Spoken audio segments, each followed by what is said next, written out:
Recording and unmuting everyone.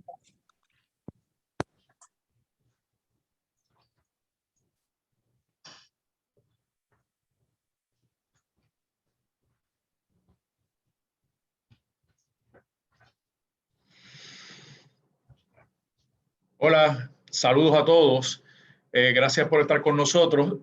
Nuestra directora ejecutiva, Natalie Yaresco, hoy va a estar discutiendo el presupuesto para el año fiscal 2022 que se sometió a la legislatura la semana pasada.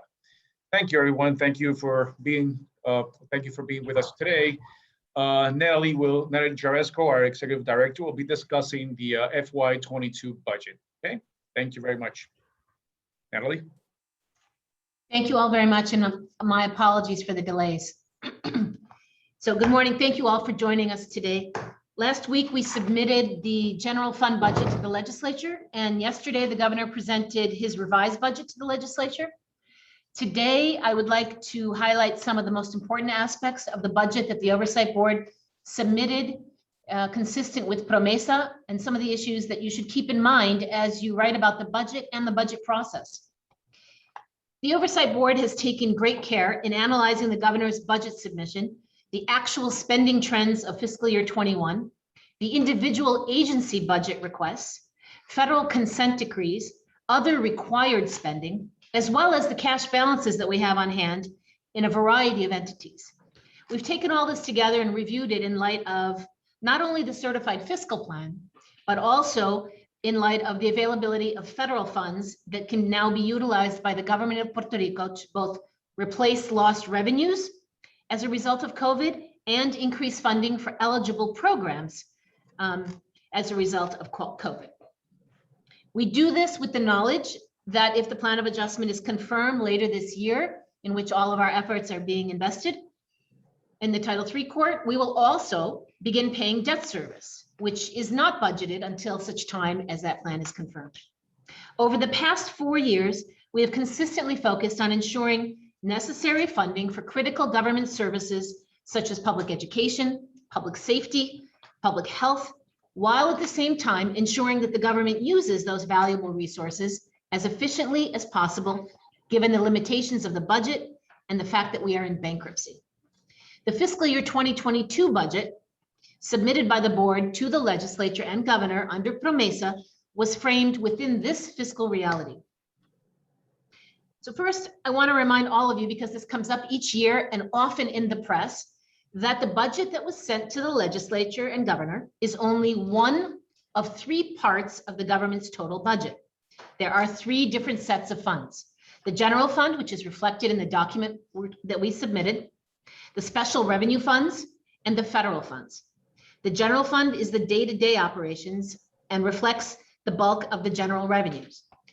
Special revenues are the result of specific individual fees, licenses, and other revenues with specific identified uses. For example, each public hospital collects revenues, and that adds to their spending ability beyond the general fund budget that you see. Every year we come back to the same questions where an entity or an agency points to the general fund only and says that all of a sudden it doesn't have a certain amount of funding. But that's because they never are taking into account, when they make that a statement, their special revenue fund budget as well. We go to the next slide. The $10.1 billion fiscal year 2022 general fund budget that the Oversight Board submitted to the legislature and governor continues Puerto Rico's progress towards a government that is efficient, that reflects the size of the population, that focuses laser sharp on the services that need resources the most, and supports economic growth with as much funding as we can responsibly spend at this point. What does that mean? It means that most of the reductions in spending required by the certified fiscal plan are the result of reducing back office operations, or consolidation of administrative efforts, or savings from centralized procurement. The reductions are not in critical services. They are not in the front office delivery. And after 4 years of right sizing, the budget reflects that most agencies and entities are supposed to have already decided what they can cease doing, discontinue, or what they can do differently to be more efficient. I want to underline that this is the highest level of general fund spending since the Oversight Board was established. Spending is increasing, not decreasing. The submitted budget reflects the priorities that we all share, the Oversight Board, the governor, the legislature, and I believe the people of Puerto Rico. 72% of that general fund budget is allocated, go back a slide. 72% of that general fund budget that you see is allocated to education, public safety, health, economic development, and pension payments. Go to the next slide.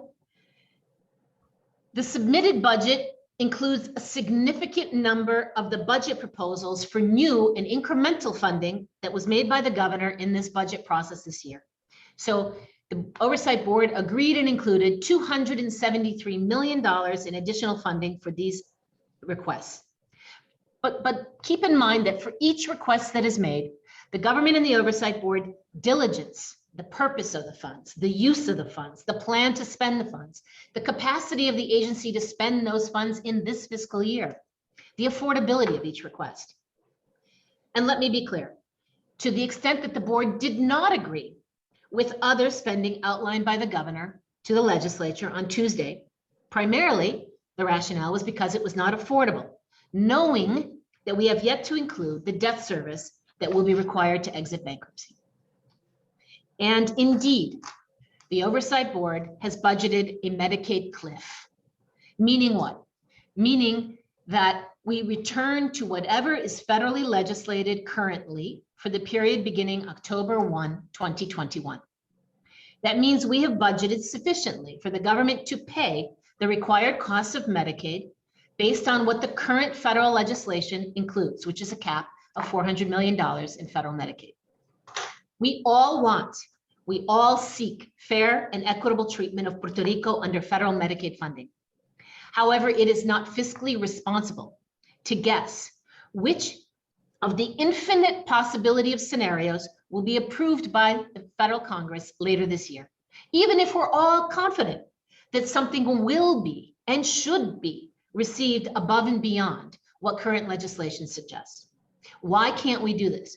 Well, just as an example, if the Medicaid funding that arrives in September, October is accompanied by requirements to increase Medicaid services beyond those that we currently have on the island, that will cause the Commonwealth to have incremental costs. If that legislation is passed with specific maintenance of effort language attached to any new Medicaid funding, it might require incremental spending beyond what is budgeted.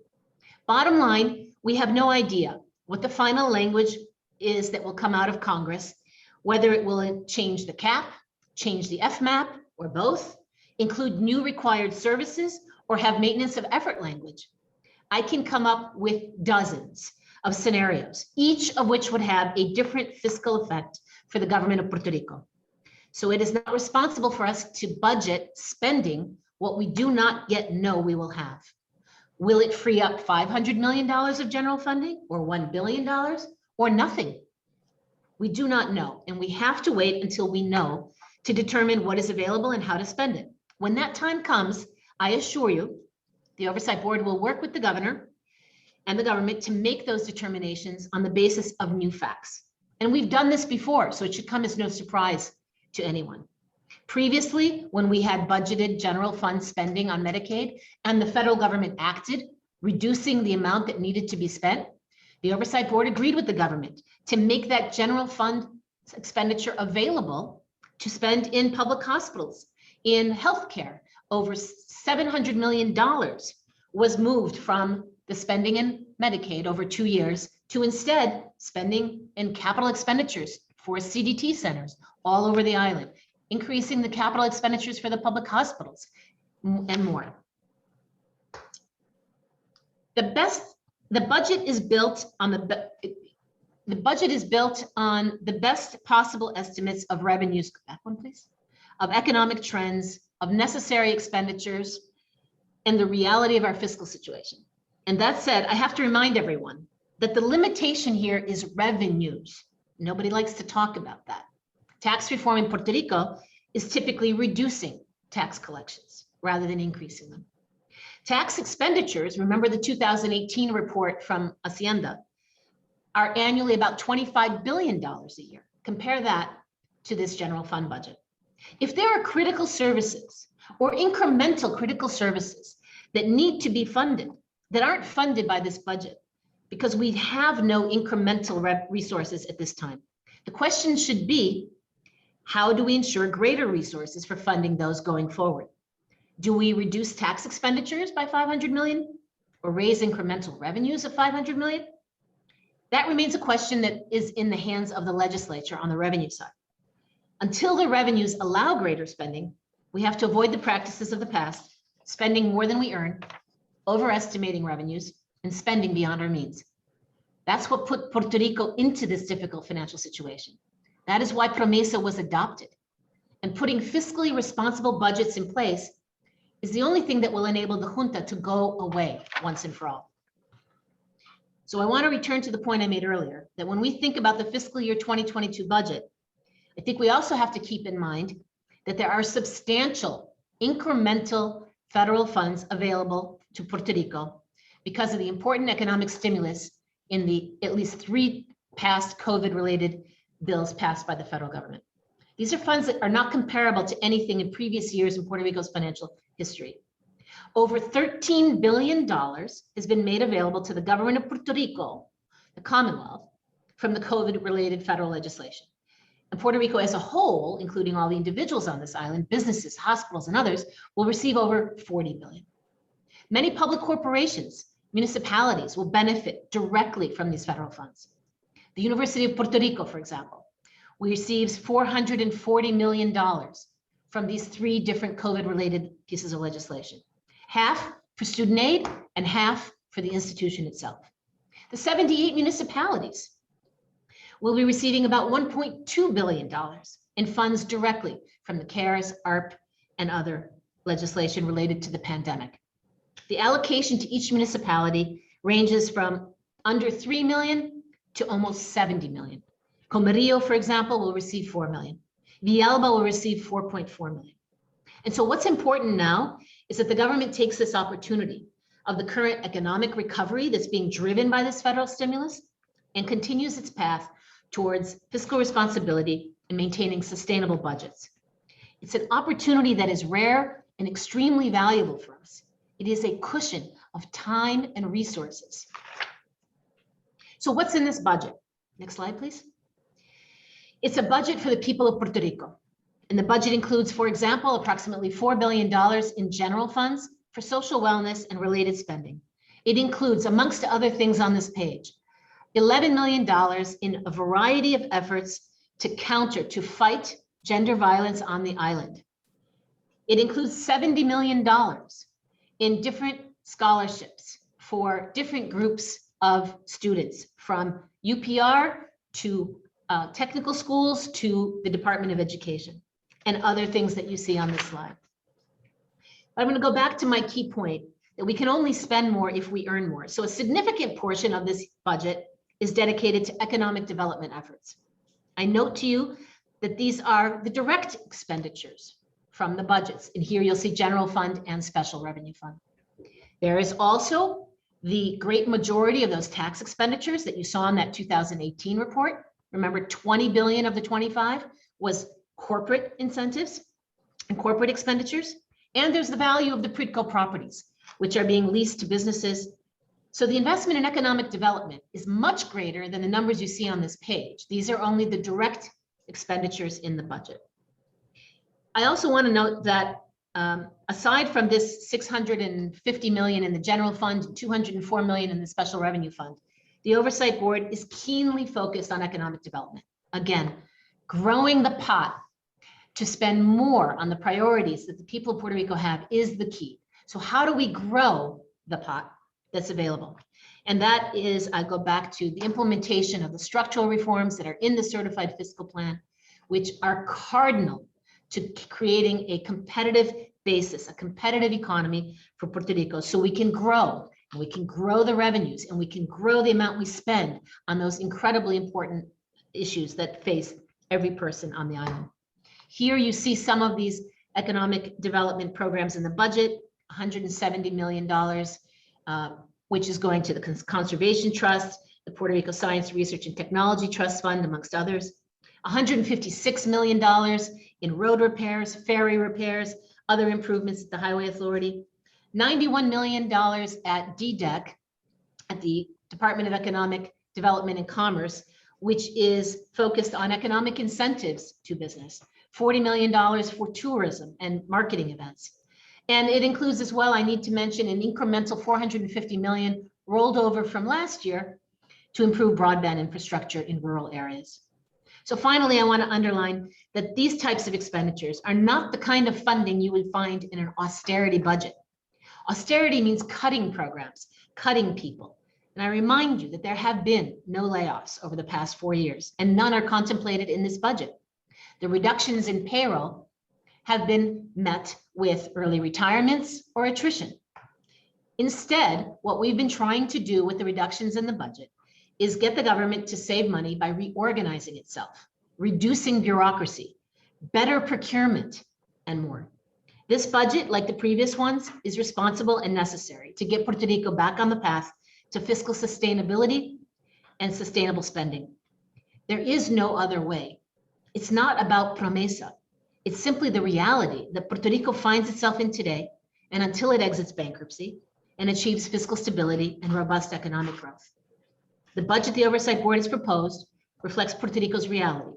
It's a balanced approach between the needs and the economic resources. It's a budget that will contribute to the recovery, stability, and ultimately the growth of this economy. Thank you, and I'm prepared to take questions.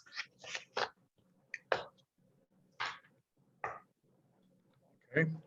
Questions? I have a question. Eva Llorens, the Yeah. board. Yes. You mentioned that this budget does not include debt payments. The House is saying that they would like to include them. Why is it that this budget does not include the debt payments just yet? Because the plan has not been confirmed by the court, and we have to respect the judge and the court, and the judge and the court making their decision. And so we will respect that, and we will include it once we see that the judge is going to rule in favor and confirm that. At this point, there's still a disclosure statement process. There is still a whole variety of solicitation and voting, and then a confirmation. There will be, Eva, as you know, potentially litigation from those who disagree. So it's too early from our perspective to include those amounts. But it's a very big amount. It's like it has been said previously that it's going to be 1.1 billion or 1.5 billion. So no, Eva, that's not how much it would be. Okay. Let's just be very clear. A portion of that 1.15 billion in annual debt service is already in the COFINA budget, paid for by COFINA. The amount that would be on an annual basis in this general fund budget, because it doesn't include the COFINA payments, is around $600 to $700 million each year in the beginning. That said, Eva, there are other costs that are related to the plan of adjustment, so not just that. We have ensured that the level of revenues that's being spent is only a portion of the revenues, such that those payments and all the payments that are going to be required under the plan of adjustment terms are affordable. What makes you so sure that Congress, because the governor said in his speech that he believes Congress will allocate the amount of money it says it was going to allocate in healthcare, and he says he has no indication that Congress is not going to do that. So what makes you so sure that Congress may not do that? If you have information that you would like to share that perhaps the governor does not have. Eva, I'm sorry, relation to what spending? I didn't understand. The health, the governor. Medicaid. Yes, Medicaid. the governor says that. Eva, I explained that in quite a bit of detail. I have every confidence that Congress will act. And the board has every desire for Congress to act. The sole question is, we have no idea when they act, what specifically they will do. We don't know whether they will move the cap or the FMAP or both. We do not know if they will include increased requirements for additional services, and we do not know whether it will include, for example, maintenance of effort languages. All of those variables will change the amount of savings from the general fund that would result from their actions. There are an infinite number of possibilities, and we are not going to guess. The day that Congress acts, we will work with the government to reflect that new reality, just as we have in the past. And I have one final question, and then I'll let others. We have other question, please. Yeah. Just one final question. You, in one of the slides, you said that 77% of this of your budget it's for essential services, and you define them as pensions, education, etc. I just wanted a clarification as to whether that is your definition of essential services. Because no, as you know, Eva, the slide does not include the word essential services, and we have not, and we are not required by law to define them. We are required by law to ensure that we have funded them, and we believe we have funded them with this budget. Okay, thank you. John Marino, New York. Yeah, just to refresh my memory, the plan of adjustment, does it cause for, like, once it's confirmed, will there be a debt service payment, or do they kick in 2022? And if you need one before then, you would amend the budget then to provide the additional funding for debt service? Yes, we expect to have to amend the budget at that time. Upon confirmation. Yes, or Okay. shortly in that time frame. Yes. Okay, and then you mentioned that there are additional costs besides debt service with the plan of adjustment. I mean, do we know how much those are? Yes, all of them are outlined in the plan of adjustment. So they're all there in different places. So you know there are agreements with the unions that require certain costs. Okay. You know that there is the CBI, which will have to be funded if it's in the money. You know there is a pension trust calculation for an amount of money that goes into the pension trust. So there are a variety of things that are part of the plan of adjustment, not only the debt service. Okay, now if so does this budget, if it's amended to pay for debt service, will it count as the first year of a balanced budget towards eliminating the oversight board or not? I believe so. Okay. Robert Thanks. Slavin, Bombay. Yes. What about the HTA debt? Is that going to be completely covered by the central government plan of adjustment, or and will, if so, will that affect the general fund or some of the other central government budgets for the coming year? No, the HTA is not part of the Commonwealth budget. HTA receives a certain amount of funding from the Commonwealth. In particular, this year, that amount of funding reflects both covering any deficit that exists in the non-tollway assets. For example, Tren Urbano runs at a deficit. And it also includes funds for HTA to accomplish programs like Abriendo Caminos, which is maintenance of certain roads. However, the HTA debt agreement, or the framework for the resolution of the HTA debt, is something that would be in a separate plan of adjustment. It's not in this Commonwealth plan of adjustment, and it would be eventually reflected upon confirmation of an HTA plan in an HTA budget, using HTA revenues and with the creation of new HTA, or replacing the existing HTA debt with new debt. Could you give me some sense of the progress of putting together an HTA plan of adjustment? So as you know, we just reached that agreement in principle with Assured and National, two of the most significant monoline insurers. And we're working on documentation, but I expect that to be later in the year. Sadot Santana, Metro. And Robert, I think if I can get back to you, I think we committed in the documentation to a certain date, no later than a certain date. So you'd have to go back and take a look at that document. Yes, hi, Mr. Erskine, and hi to all. I just want to ask, what do you make of Governor Pierluisi amended resolution for the budget that he presented this week? What happens next if the legislature approves the proposition, the governor's proposition? What happens next in terms of the legislature and the governor amending what the board proposed? So, this is a process we've gone through now 4 years in a row. The legislature is going to do its duties and it's going to look at the budget. I can't tell you whether they're going to look at the budget we submitted or the budget that the governor submitted. My understanding was from Speaker Hernandez that they were going to be using the budget that we submitted as the base, but it is up to them. There's going to be a process in the House, and then there's going to be a process in the Senate, which I assume will involve, give and take back and forth and, discussions and with the government and with the oversight board. And we will come to June 30th, hopefully with a budget that the legislature can submit, which is consistent with the certified fiscal plan. As you know, each year it's been different.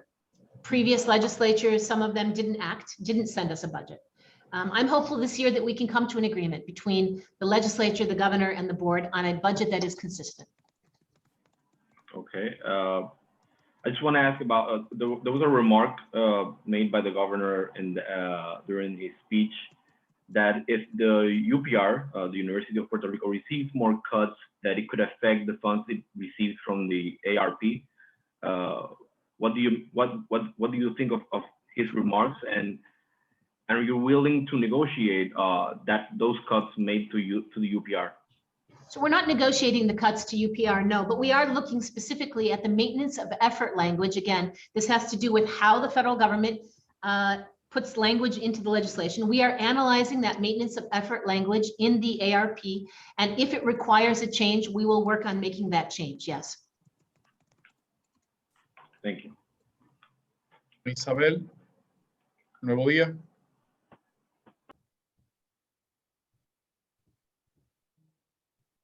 John Isabel, are you there? Okay. I'm going to look at the question, Edward, from Alex Fernandez that's on the chat.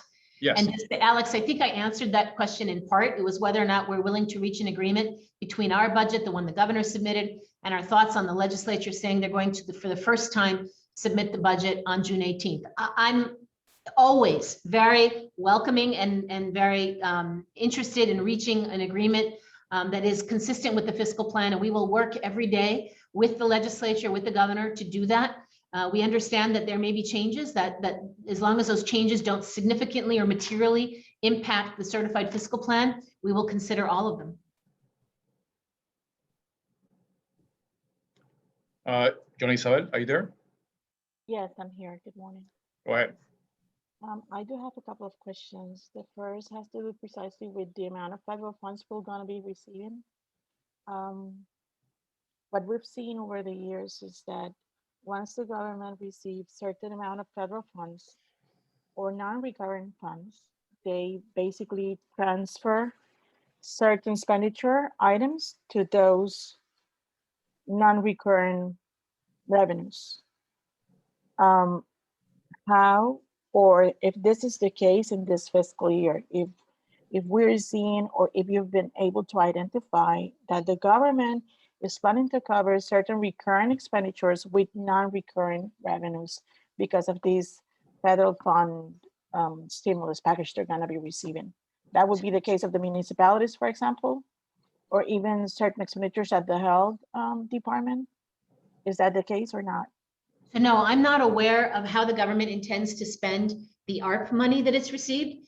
You and I, all of us have seen the allocation of the 2.2 billion in CARES Act money. And I don't believe that any of those are covering or reimbursing recurring funds. I think that the purpose of the ARP money is very clear and the costs that are eligible are clear. One, it is to replace lost revenue. So to the extent that any entities have had reduced revenue because of COVID, that is a one-time or 2 years in a row, for example, and they could have that reduced revenue made up. And then there are other eligible uses of the funds, and the government, I assume, will be using them for those purposes. They are not in the budget in terms of, we didn't reduce a recurring cost so that they could cover it by federal funds. So no, I'm not aware of anything like that. I do wonder, you've been clear in terms of what you cannot allow to be budgeted if you don't have funds to finance those expenditures. However, some people wonder why the board approved a resolution to amend the budget and finance all the allowances and reserves that were required and with the Luma contract if PREPA didn't have resources to finance those liabilities, and how that at the end will affect the general fund. So that $750 million was an equity investment. The people of Puerto Rico own PREPA. And it was the belief of the board, and it is reflected in the certified fiscal plan, that energy reform is absolutely critical to the Commonwealth's success. Energy reform cannot happen if PREPA is not properly funded, and cannot happen if PREPA is not properly managed. The $750 million, to be clear, is not Luma's money, it is PREPA's money. It is now PREPA's money. It will be PREPA's money. It is the operational working capital funding that to a large extent is necessary, yes, as a condition of the Luma contract, but it's necessary because if you recall, one of the greatest problems PREPA has had is lack of working capital. That lack of working capital means that it makes purchases on not the best credit terms, for example, fuel. It means that in a hurricane, PREPA doesn't have the funding to deal with bringing over, for example, support and help and response. Remember when we had the hurricane, everybody was on the island. A variety of organizations and state support would have come, but they didn't know whether PREPA would pay for them. They didn't know if PREPA would have the money.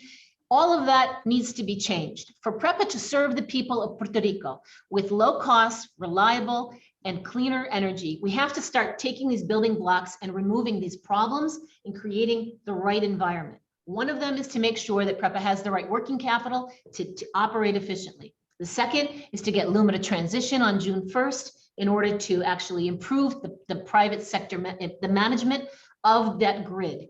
The absence of energy sector reform, if we don't make this happen, means one of the structural reforms goes away. The revenues that are projected as a result of successful implementation go away. When those revenues go away, someone's going to have to decide how to reduce expenditures further. So making those structural reforms happen that are in the fiscal plan is really critical to maintaining the level of revenues that are projected in the fiscal plan. And those revenues allow us to make the expenditures that we have in the budget. Mr. Alvarado, Caribbean Business. Yes, good afternoon. If the budget is amended to allocate money for the debt service, how would that affect other budget allocations? Would the money come out of Commonwealth bank accounts, and how much are there in those bank accounts right now? Yeah, it's a wide variety of things. There are so-called balance sheet items, and then there are items that are paid for out of annual recurring expenditures. So it's a variety of both using cash that's accumulated in the government's bank accounts, as well as increasing the annual spending. And it doesn't affect any agency's budgets that are currently budgeted, because as you know, the revenue line that we have used is not the same as the revenues that are being generated. There is a difference there that we've taken into account. And that difference is part of how we can afford that debt service. So I can't tell you how much of what payment goes where, but the annual debt service is part of the annual, will be part of the annual budget. The annual pension trust will be part of that annual budget. The annual costs that are associated with the union agreement will be part of the annual budget. On the other hand, the up to $1.3 billion to fund the accounts of the employees in Sistema 2000 comes from the cash on hand. So it's a wide variety. Again, there are a variety of things that have to be paid and will be implemented with the plan of adjustment. We have another question from Alex Fernandez. He wants a reaction on Haddock's comments today about the cuts in UBR. So just to be very clear with everyone, I do not agree with Mr. Haddock's comments as to what the $94 million reduction in subsidy means to the university.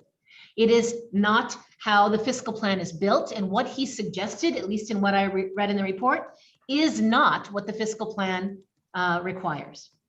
The $94 million reduction from the Commonwealth budget is not and does not translate into a reduction of expenditures of $94 million in the university. It is a combination in the fiscal plan. A portion of it is replaced by increasing revenues, and a portion of it is reducing expenditures. He did say one that was correct, which is it does require a reduction in the pension funding. So 40 of the 94 comes from a reduction in the pension funding. The University of Puerto Rico needs to do a pension reform. They've been discussing it. They need to implement a pension reform. I think they're going to take their first steps, which is very, very welcome, but they need to do a pension reform. They cannot afford, and they must make a pension reform to ensure that this plan is not insolvent in the end. The only other reduction in the UPR budget or in the UPR fiscal plan requirement is $7 million in non-academic payroll, non-teaching payroll, which, by the way, is the equivalent of the 3% attrition that they normally have. Again, it reflects no required layoffs of any sort. The other 50 or so million is increase in revenues. It's increase in undergraduate tuition. It's a decrease in their exemptions, the students that get exemptions. It's an increase in non-tuition dues and fees. It's an increase in the slot machine revenue projections that come to University of Puerto Rico, which are growing now again after COVID. It is an increase in federal grant research. So only half, or even less than half, about half, 47, is a reduction in the $1.2 billion budget that the University of Puerto Rico has. None of it requires closing any campuses. No campuses should be closed. None of it requires any reduction in teaching or in faculty. In fact, there is incorporated a 3% increase in payroll for faculty and teaching. None of it reflects a reduction in student services of any sort. And none of it reflects anything with regard to the medical sciences campus, which I think was mentioned in the interview that I read this morning. So again, I want to clarify. If the university implements the fiscal plan, the reduction in costs, the reduction in expenditures is only 47 million, of which 40 is a reduction in the funding of the pension plan, and 7 is the reduction in operating expenses, all of which can be achieved through attrition of non-academic employees. Okay, thank you very much. I Muchas do gracias. have a question. I do have a question regarding revenues. Johnny, Yes, sorry. It's just that I was wondering if the plan of adjustment is confirmed, how much money of the actual cash that the government is holding would be used in that plan? And on the other side, how much of that cash would remain in the general fund? If you're saying that Puerto Rico has a challenge because we are basically narrowing our tax base, which means that we're getting less revenues every single year, I guess that the amount of cash that is going to be remaining from that process would be probably the cushion we will have going forward. So we have consistently worked to try and ensure that the government has no less than, or in the range of $2.5 billion of working capital. So there are payments in the plan of adjustment. There is about $7 billion of cash to the GOs and PBAs. There is the 1.3 billion that I said to you that goes back to the Sistema 2000 employees for the employee contributions they made Exactly. that don't exist. And there are other one-time payments like that that come from cash. But that said, everything has been done to ensure that the government has sufficient working capital left at the end of the day. That, remember, we right now have used 750 for PREPA, 750 for that FEMA line to ensure that everyone has the liquidity to start the reconstruction before reimbursements start to come in. And then approximately another $1 billion would be minimum at the government in its accounts. So, you know, the effort has been to make a balance of all of these different things, to get Puerto Rico out of bankruptcy while making sure that critical services to the people of Puerto Rico are delivered in every area that's necessary in an efficient manner, while at the same time, making sure the government has sufficient working capital to operate normally going forward. As I described to you, PREPA needs to have sufficient working capital to operate normally going forward. And will it be required to the government to then somehow keep that cushion? Because if we have $2.5 billion of working capital, it sounds great, but there's a huge temptation to go ahead and cover whatever it's required from that cushion.